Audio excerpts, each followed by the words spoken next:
Ladies and gentlemen, thank you so much for listening to my keynote speech. I am now allowed to answer questions.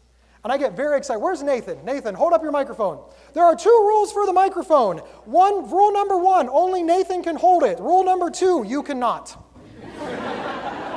That's it. It's very simple. Now, we only have about 10 minutes for this, so this is going to be like the speed round. But let me tell you this. I get asked questions all over the country. And every time I do one of these, I come home to my wife and she says, did anybody ask you any interesting questions? And I say, yes. Somebody asked me what bipolar disorder is. And that is the moment that my wife dies a little on the inside. Because even though I have answered this question for her no less than 100 times, I am now on autopilot. And I will explain to the woman I have been married to for 10 years what bipolar is. Because, she doesn't know. It's like mansplaining on bipolar.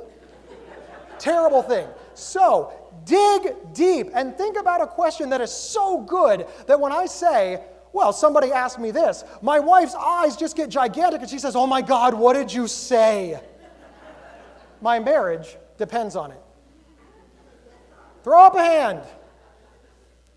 Over here, hers was first. Plus, she won an award. She's on television. I don't play favorites, though. She was honestly first. She wasn't first. Well, you talked about, sorry, I won't touch the microphone. You talked about your worst moments. What is your best moment? Oh, there's 2. Honestly, and they're separated. My absolute best moment was, so recovery with bipolar disorder, it's not like there's a date, right? It's not like you're like, oh, hey, I'm recovered today, and then you move on. But there's this moment when you're just like doing your thing, right? You're going to work, or you're complaining about your spouse, or you're stuck in traffic, and you're like, I haven't had any symptoms or problems in like a year. Like, that's a really, really good moment. But you never really remember the date, right? You just kind of think about it. But I know how that moment feels. So that moment is absolutely in there. But that's lame, and I just have to say that for the cameras, right? The absolute best moment in my entire life was being invited and getting to speak at Oxford University.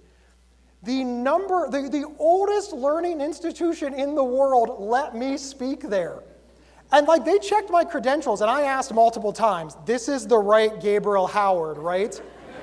They assured me that it was.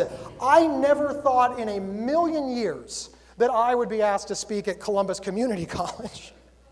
See, I localized it because I live here and I didn't have to Google. But it is a great honor for me, but I want to say sincerely, look how far we have come. There are nonprofit boards to help people with mental illness that don't have people living with mental illness on their boards. There are all across the nation. I'm not picking on anyone. There's whole panels of people who are talking about how to help people with mental illness, and that panel doesn't include a person living with mental illness. But Oxford realized, hey, why don't we just ask somebody who's sick how we can help? And that gives me just such incredible hope as a mental health advocate. I do question their choice, but I was glad to do it. Thank you so much.